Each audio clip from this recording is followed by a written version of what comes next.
What it is, y'all. It is what it ain't. It's your boy Rude Dog. Check this out, man. Yo, we going live in this motherfucker right now. Nigga, like damn near 2 o'clock in the motherfucking morning. But yo, check this out though. For those who are up, enjoy this with me. We got Tupac right here. Well, then we got Diddy, the diddler, admitting that he done motherfucking had Tupac knocked off. This is the same motherfucker that done knocked off Biggie too. Well, same motherfuckers, supposedly.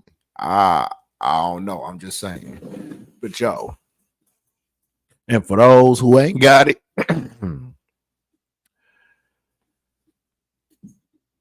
get yourself the Hustle No Rest tee. Go to Amazon, type in Hustle No Rest, $15. I mean, check it out. Yes, sir. Hustle No Rest, baby. All day, get you one. Now, let's get on off into the video. Let's get on off into the video. Nah.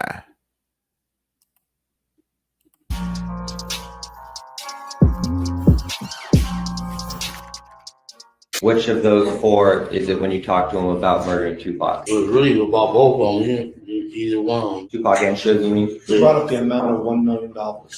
He did. Puffy did? Yeah.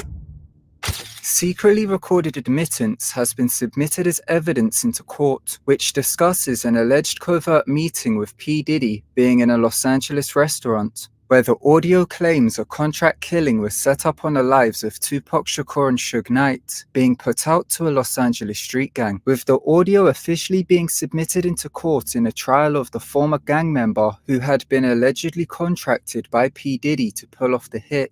It argues where an arrest will come first for P. Diddy. Will it be in the case of Tupac or the federal investigation against him for other alleged crimes? P. Diddy, now that he has officially been named in evidence submitted into the trial of the man accused of being involved in the murder of Tupac, can legally be subpoenaed to testify based on the claims made against him being in relation to the murder. P. Diddy in 1997 had been questioned. Just like I said, they could get this motherfucker if they want to. They need to just go ahead and get his ass and quit playing.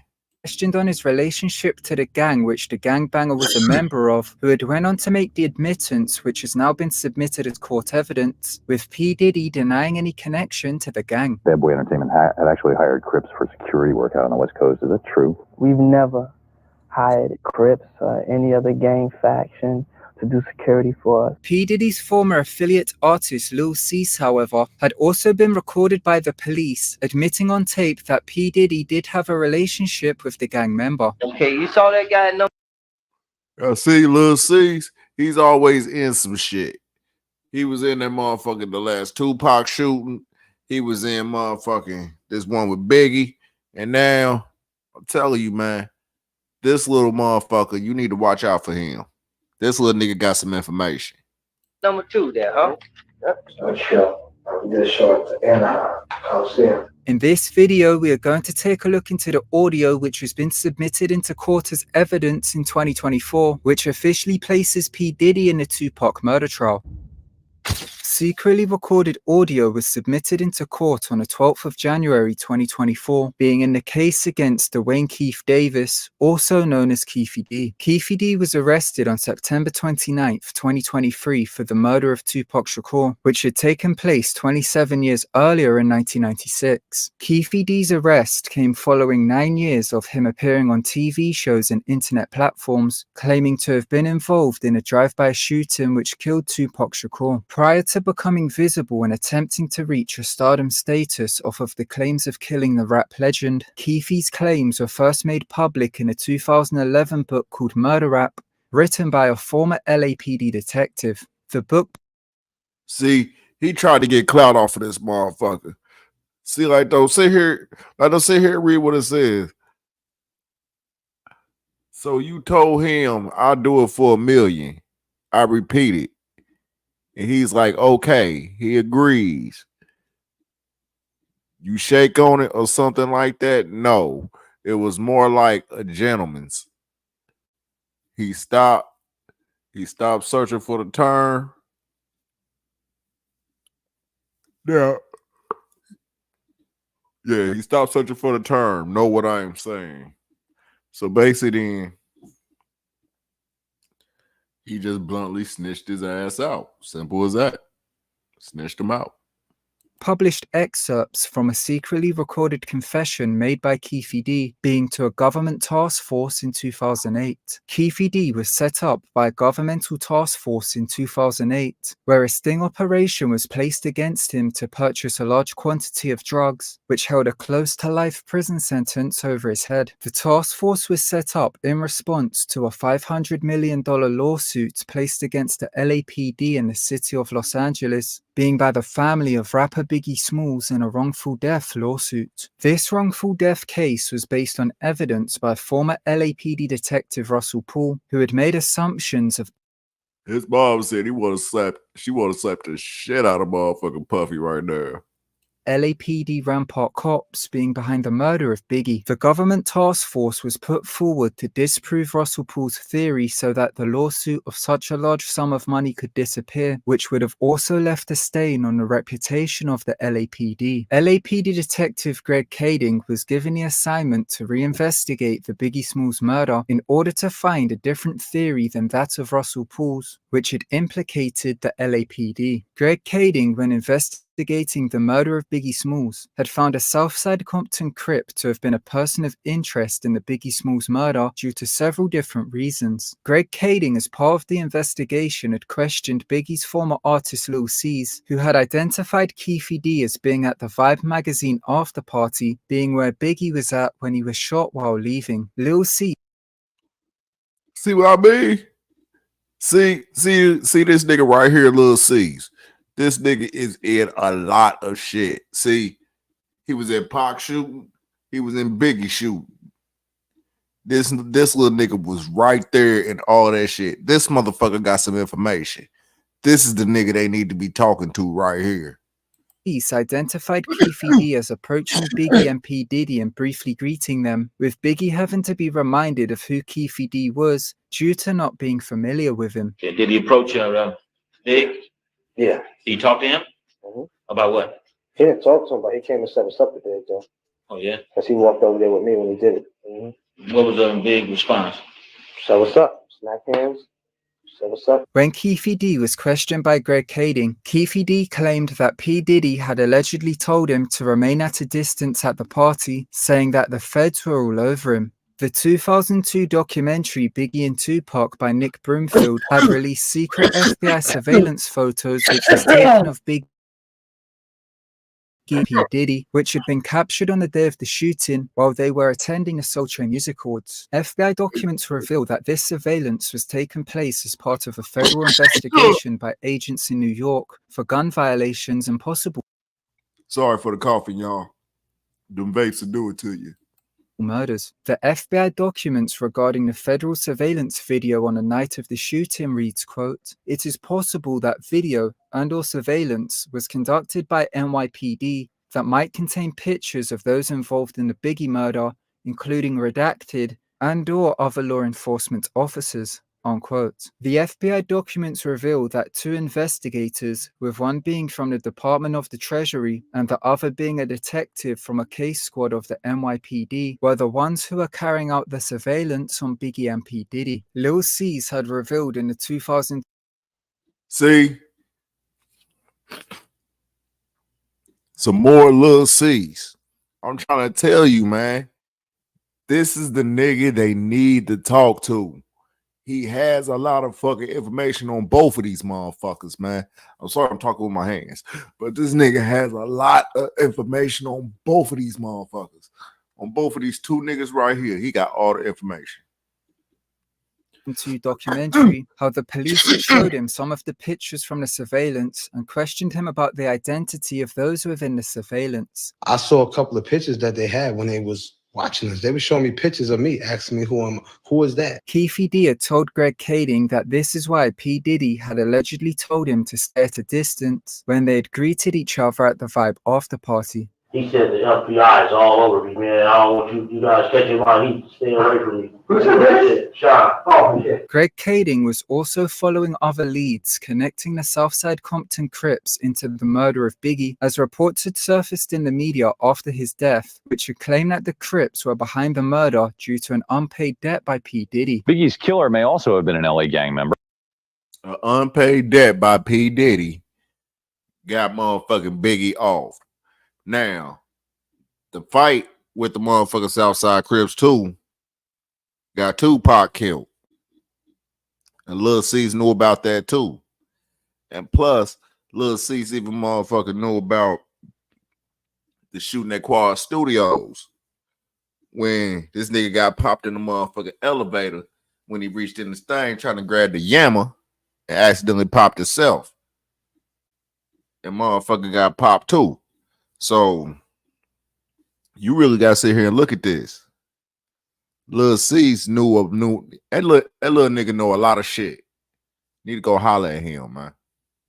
One of Compton's Southside Crips. The Compton police document to which we've been referring also states that Biggie's label Bad Boy Records employed Southside Crips gang members as security. Biggie's killer may have believed that Biggie owed him money, and Biggie had been warned that his life was in danger if he didn't pay. These claims were touched on in the book called Bad Boy, The Influence of Sean Puffy Combs on the Music Industry. The book, when talking about the day of the shooting, reads, quote, Biggie reportedly traveled with Southside Crips to a Compton park and a basketball tournament. The media also had reported on a police affidavit that claimed Bad Boy hired Crips as bodyguards. That afternoon, some Southside Crips reportedly warned Biggie about an older member upset with him over an unpaid debt, unquote. Former Compton cops Reggie Wright Sr., Fred Reynolds, and Robert Ladd had revealed more information about this in a Vlad TV video. The cops revealed that Biggie had gone to South Park in Compton the day before being murdered, as it was a place for him to get smoke from the Southside Crips. A public bathroom in the park during the time had Biggie Smalls tagged on a building, according to the cops. South Park is a park which is claimed by the Southside Compton Crips, which was notorious for homicides in the 90s. The first report of the Crips murdering Biggie was from LA Times reporter Chuck Phillips, being 9 days after the Biggie shooting. The article read, quote, although the primary suspect in the killing is a member of a set of Crips, he was believed to be acting over a personal financial dispute, unquote. Greg Kading saw Keefe D as a person of interest in the Biggie Smalls murder, being due to the reports and connections he was believed to have into P. Diddy. They thought they were owed money. They'd done a favor for killing Tupac. And when they didn't get their money, they retaliated by killing Biggie. We did everything we possibly could to look into this theory. There was a lot. So, just saying, they thinking that these two motherfuckers are connected because he didn't get his scratch for motherfucking Yam and Pac. They off big. Just saying. Just saying. You just heard what the dude said, man. He said that shit. You just heard what that dude said. He said that shit. Okay, so he said it.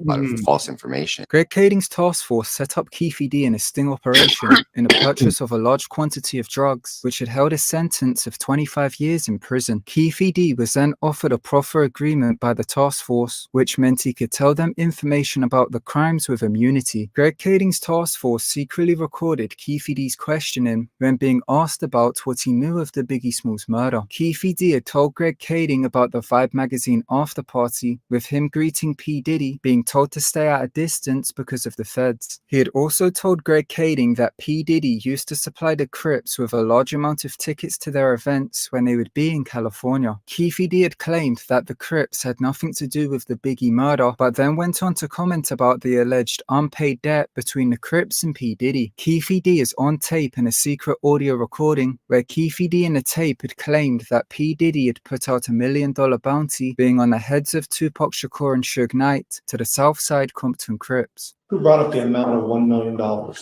He did. Puffy did? Yeah. Keefe D on the tape claimed that the Southside Compton Crips had carried out the hit in Las Vegas soon after, using a murder weapon from an associate of P. Diddy. Keefe D was arrested. Now, word is, this cat Zip, right, signed Aaliyah and all types of other shit. Zip was a known motherfucking gangster, hustler, producer. He literally had the crime wave wrapped up. That was his shit. See, this is information that has already been said beforehand. It just been said by a different motherfucker. But then again, I already knew about this motherfucker a long ass time ago. When they first said about the case, they were speaking about Zip. Very long time ago. Y'all gotta pay attention, man. Know your Tupac, dog. For the murder in September of 2023, and the audio tape of implicating P. Diddy in financing the hit was submitted into court as evidence in January of 2024. The origin story of P. Diddy and Keefy D is centered around four main people. One of these people remain a mystery as their name was redacted in a secretly recorded confession by Keefy D, being when it was released in the 2015 documentary Murder Rap. Keefy D revealed in his secretly recorded confession that a man whose name was redacted in the audio had introduced him to a New York hustler called Eric Zip Martin. Keefy D's 2019 book, Compton Street Legend, claims that Keefy D had met Zip in either 90 or 91, being at an annual game of baseball between the Southside Crips and the Satana Block Crips. The Satana Block Crips are a Crip set in Compton whose territory stretches from Rosecrans Avenue to Pine Street, which is between Long Beach Boulevard. Keefy D claimed Crips had pressed Tupac about his lyric in California Love being from Long Beach to Rosecrans, as it was a lyric referencing Crips territory. The Santana Block Crips were affiliated with Eric Zip Martin in the early 90s, so much so that Zip would play as the pitcher for them, being against the Southside Compton Crips in the neighborhood baseball games. Police reports released in Murder Rap reveal how wagers of bottles of champagne were put on the games by the gangs. Compton Street Legend claimed that the Southside Compton Crips then became an affiliate of Eric Zip Martin, being through his affiliation into the Satana Block Crips after Keefy D was introduced to him during the gang's annual baseball games in either 90 or 91. Keefy D claimed that the Southside Compton Crips then gave Zip the nickname of Doc, being after Doc Holliday, the old Western legend, due to them becoming aware of Zip's reputation in New York. Zip, who is from Harlem, had owned a record label called Black Rock Records and owned multiple nightclubs in New York. Zip had co-executive produced records with P. Diddy's close friend, Caesar Entertainment chief Jimmy Henchman, who was responsible for the 1994 shooting of Tupac. Zip had also co-executive produced records for Blackground Records boss Barry Hankerson, with Barry Hankerson being Aaliyah's uncle, with Aaliyah once being signed to Zip's record label Black Rock Records. Greg Kading claimed that Zip... Now see, I ain't know the name of it, but I knew. Excuse me. But I knew that he signed Aaliyah. He was the very first motherfucker to discover Aaliyah. Then right after him was Missy and all them other niggas. But Zip was the first. Zip was also the godfather of Biggie's son. Zip was not only within the music industry, but was also allegedly involved in the criminal underworld, believed to be involved in drug trafficking. Keefy D, who claimed in his book Compton Street Legend to have been a multi-millionaire dealer in 1991, had also claimed in his secretly recorded confession by Greg Kading that he and the Southside Compton Crips had also allegedly began doing underworld business with Zip after being introduced by the Santana Block Crips. Keefy D's book claimed that in 1991 or 92, before P. Diddy had started Bad Boy when he was working for Uptown, Zip had invited Keefy D to a party at the El Rey Theater in Los Angeles, which P. Diddy was at, which is where the two had first initially met. Keefy D claimed in his book that this relationship with P. Diddy... Hold up, let's stop this. Let's go back to that ugly ass photo with Diddy.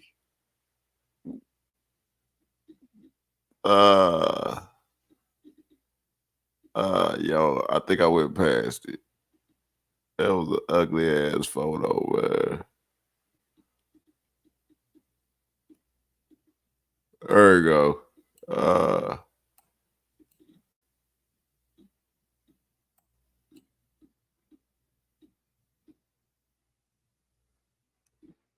But anyways, though, y'all saw it.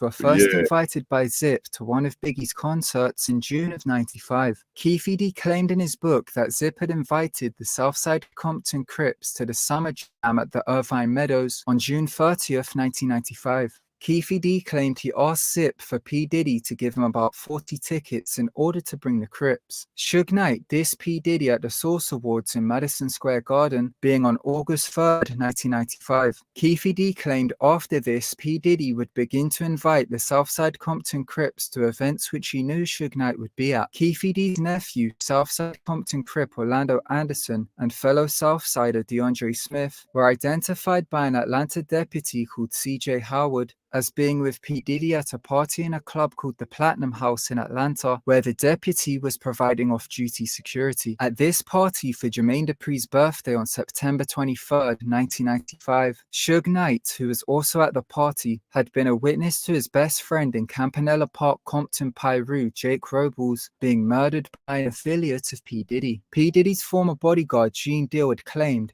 that Jake Robles was allegedly killed by a New Yorker called Jason Brown after Jake Robles began to disrespect his girlfriend. Suge Knight had also allegedly assaulted P. Diddy and Jermaine Dupri at the party and was then kicked out where Jason Brown had allegedly been waiting to shoot and kill Jake Robles. Tupac was bailed out of prison a few weeks later in October of '95, being from money Suge Knight had gotten from Interscope Records for Tupac to then start making music with Suge Knight's label Death Row Records. Tupac had beef with Biggie and P. Diddy stemming back to 1994 after Tupac was shot in a recording studio while P. Diddy and Biggie were waiting upstairs, with P. Diddy waiting there with Jimmy Henchman, who had set up to shoot him. P. Diddy's former bodyguard, Gene Deal, claimed that P. Diddy was aware that Tupac was about to be dealt with. Reports claim Jimmy Henchman had invited a large group of P. Diddy's former record label of Uptown to the studio in order to make an example out of Tupac.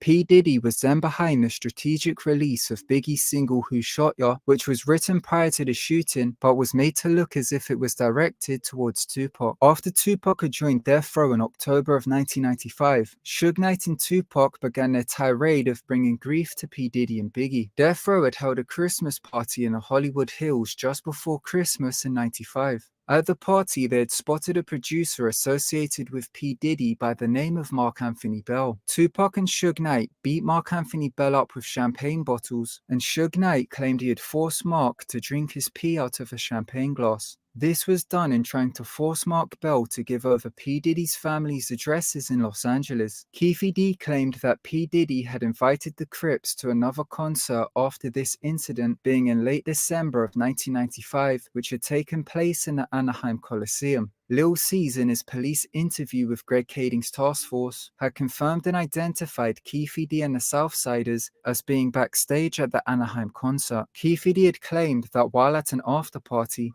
P. Diddy allegedly, while in a room full of Crips, had said that he would give anything for those dudes' heads, meaning Tupac and Suge Knight. He said he'd give us anything for them dudes' head, you know? In Anaheim? Yeah. Whole room full of Crips. Keefe D was supplying security for the Shrine Auditorium in March of 1996, being for the Soul Train Music Awards, which P. Diddy and Biggie, along with Suge Knight and Tupac, were attending. Former Compton cop Reggie Wright Jr., who was Death Row Records head of security, revealed that he had worked with Keefe D to put a stop to a plan which Suge Knight had put into motion, which was going to pull Biggie off the stage. Suge Knight had around 30 Pyrus dressed in P-Funk shirts representing Piru, who had planned to pull Biggie off the stage at the ceremony. Reggie Wright Jr. had informed Keefe D about the plot, and as Keefe D was providing security, he had restricted entrance for the Pyrus, putting a stop to the plot. P. Diddy's former bodyguard, Gene Deal, claimed that P. Diddy had run from Suge Knight and Tupac after they were approaching in a corridor backstage. Tupac and Biggie had gotten into a confrontation at the event, but it was broken up by the Fruits of Islam security service. Gene Deal claimed after P. Diddy had left the event, he had said out of frustration that he didn't care if Tupac and Biggie had to die or if Suge Knight had to go to jail, but he was tired of the problems. Tupac released a diss track towards Biggie and P. Diddy in June of 1996 called Hit 'Em Up. Tupac claimed to have gotten with Biggie's wife after they had recorded a song together for Tupac's 1996 album All Eyes on Me. P. Diddy never cleared the vocals to be used on the album, and they were switched out for a different artist. Faith Evans, while there in the later months of 1995, was played the original Hit 'Em Up, which hadn't yet become a diss track. She had then went back and told Biggie about the sample used in the beat, which Biggie's group Junior Mafia then used in a song called Get Money and had released it before Hit 'Em Up. Suge Knight was grooming Tupac to become a member of the MOB Bloods. This was a blood set from Suge Knight's neighborhood in Compton, which Tupac began claiming and had gotten tattooed on himself. Mob James, who was an original member of the MOB and was once Suge Knight's head of security in the early 90s, claimed that members Trayvon Lane and his brother Buntry were responsible for putting Tupac onto the MOB. A beef began between the MOB and the Southside Compton Crips in July of 1996, after Keefe D's nephew Orlando Anderson, along with Southside Compton Crips, attempted to rob Trayvon Lane in the Lakewood Mall for his Death Row Records chain around his neck. P. Diddy was linked to a rumor in Compton which was offering a bounty for the Death Row chains. Keefe D had claimed that the rumor was untrue but caused the beef to escalate. Through the Wow. Now see, they was talking about the Death Row chains. They said they had a hit out on the motherfuckers for them. But now they saying that shit's really true. Then I'm hearing this shit again in a different motherfucking video with this motherfucker. I'm telling you, man, Diddy's ass is fucking hit. His game is over. It's done. It's done. He ain't doing shit. His game is over. That game is over. He ain't playing that no more. That game is well over. He just need to give it up. Fuck it. Fuck it. Telling you, man. Their connection to the Southside Compton Crips, Biggie and P. Diddy were affiliated with several different Crip subsets and would hang out in Crip territories. Biggie was known to hang out with the Boris Block Compton Crips, which were a subset of the Southside Compton Crips who were posted up on Boris Avenue. Biggie had been identified as hanging out on Boris Avenue, being by Crips in a YouTube video for a channel called Street TV. As mentioned earlier, South Park in Compton, belonging to the Southside Compton Crips, was also a place where Biggie and P. Diddy would hang out. South Boris Avenue of the now defunct Boris Block Compton Crips is the connecting street leading to South Park. The Boris Block Compton Crips were so close to the Tupac and Biggie beef that the entire set renamed their territory due to P. Diddy's alleged hit on Tupac. After Tupac was murdered, the Crips renamed the territory to Boris Lane, being after Orlando Baby Lane Anderson, who Keefe D had claimed in his recorded confession had allegedly carried out the hit in a contract by P. Diddy. After the release of Hit 'Em Up in the summer of 1996, Keefe D had claimed in his recorded confession that P. Diddy through Zip had allegedly invited him to the Greenblatt's Deli in Los Angeles. Keefe D claimed Zip and P. Diddy were on a double date, with P. Diddy being set up with a neighborhood girl from the South Side. Keefe D claimed to have gone to the restaurant with some Crips and him and the Crips had ate together, while Zip and P. Diddy had their own table. Keefe D claimed in his book that P. Diddy allegedly pulled him to one side and said, quote, "I have a couple of problems that need to be handled. Big CEO and Pac," unquote. Keefe D in his recorded confession had claimed that it was with this discussion that an alleged $1 million bounty was created and put on the heads of Suge Knight and Tupac. Who brought up the amount of $1 million? He did. Puffy did? Yeah.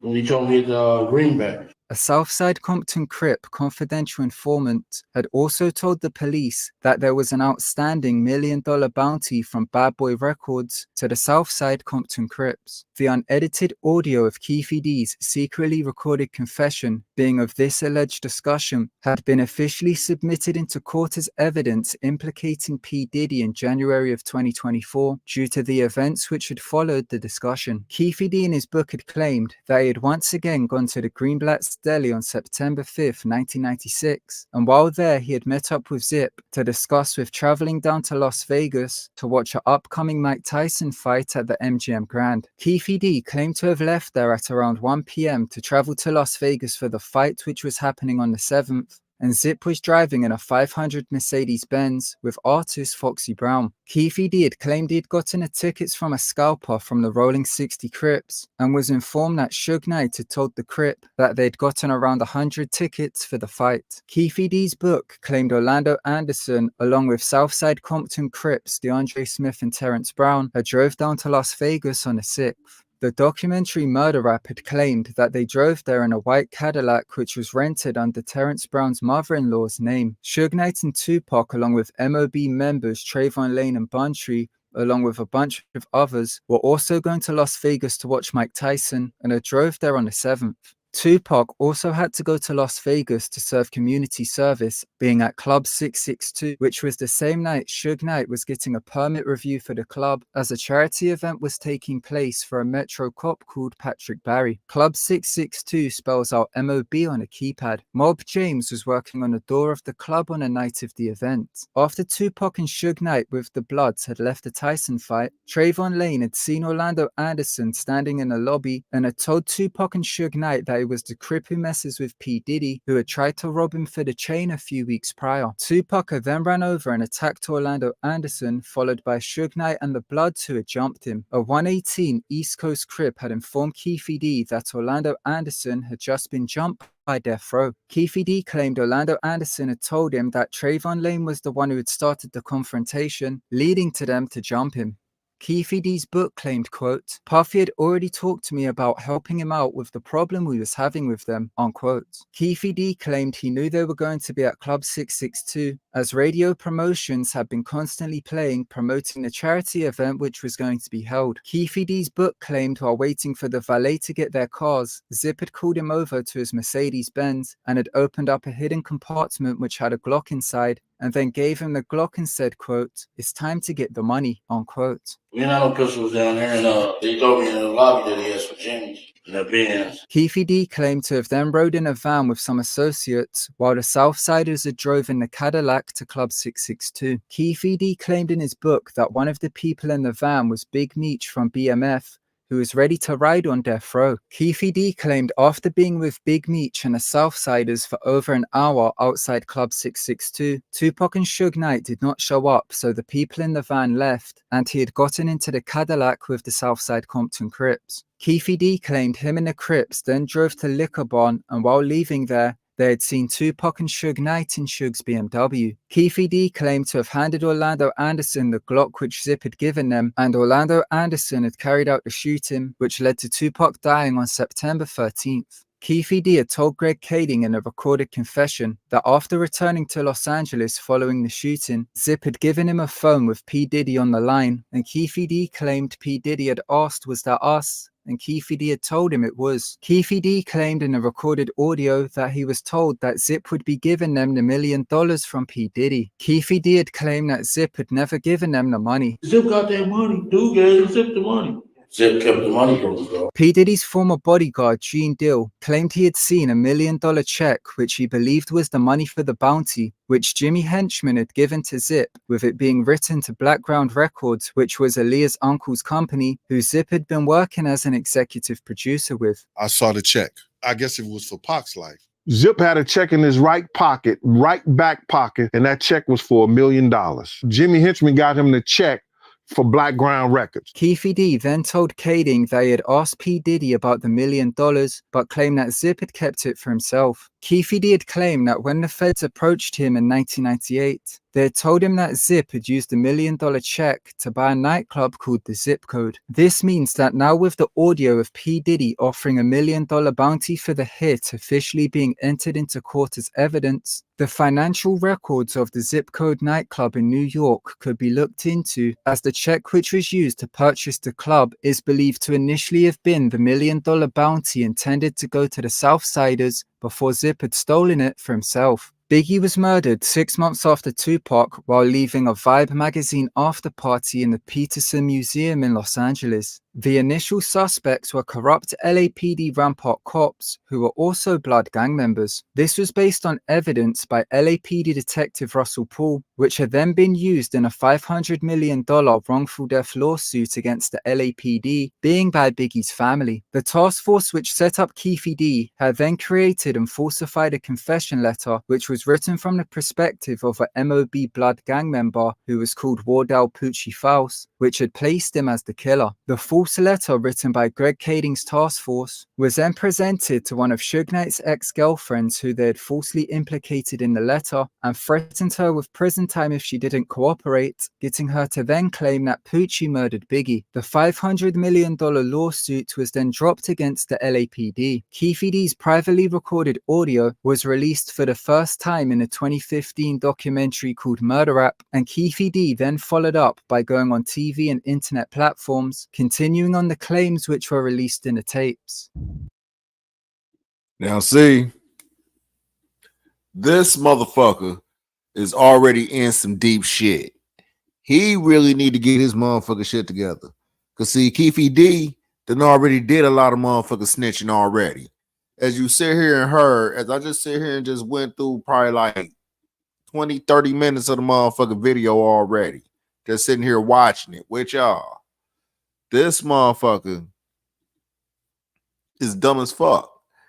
He just basically dimed out every damn body in this motherfucker. He dimed everybody out. This nigga put a Tekashi 6ix9ine and didn't nobody say shit.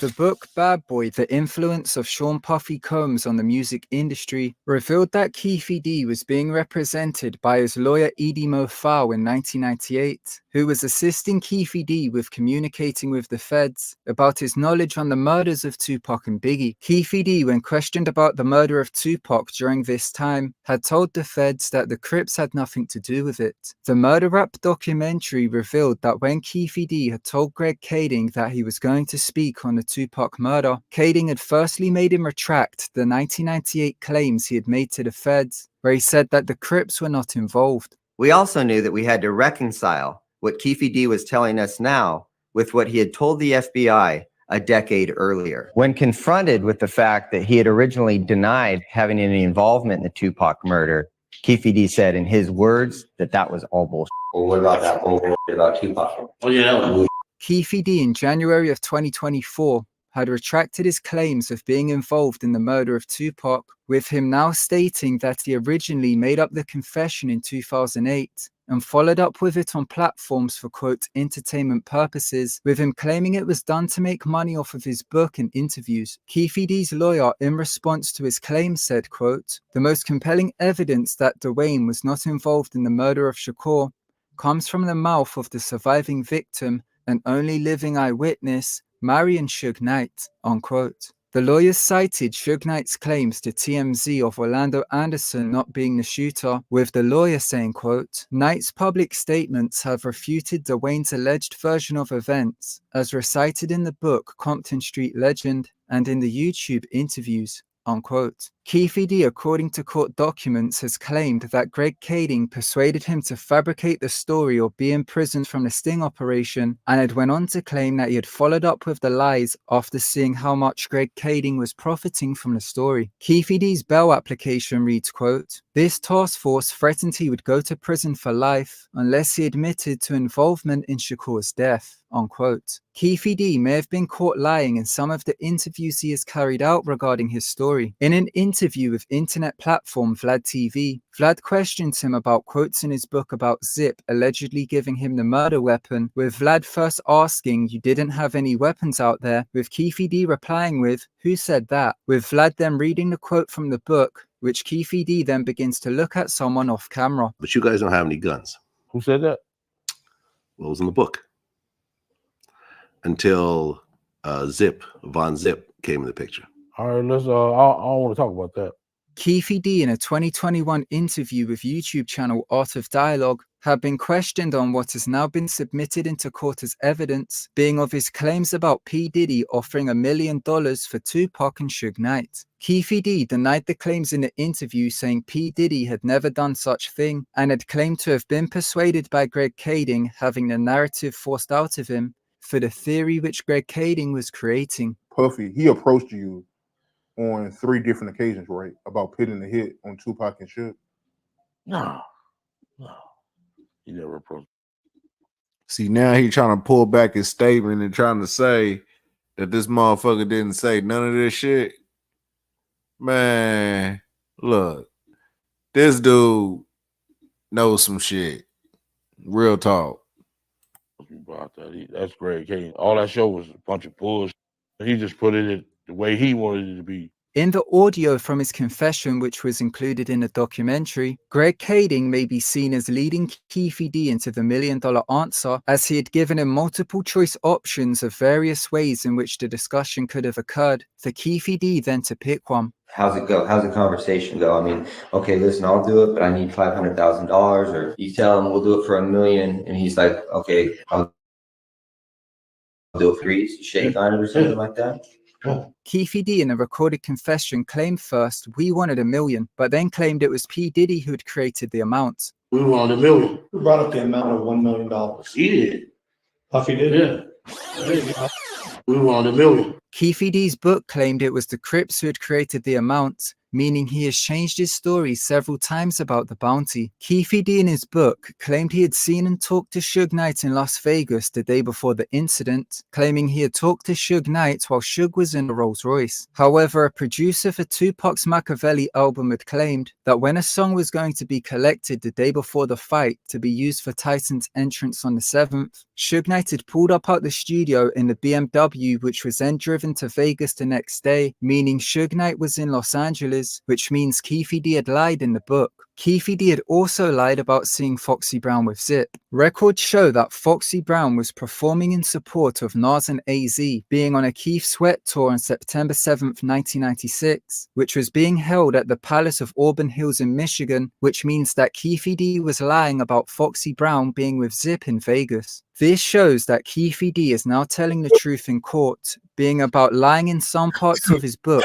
Compton Street Legend, which he is now claiming the entire story in the book and what he had said on platforms about being involved in the murder of Tupac is actually made up for entertainment purposes in order to make money. The lawyer representing the man accused of orchestrating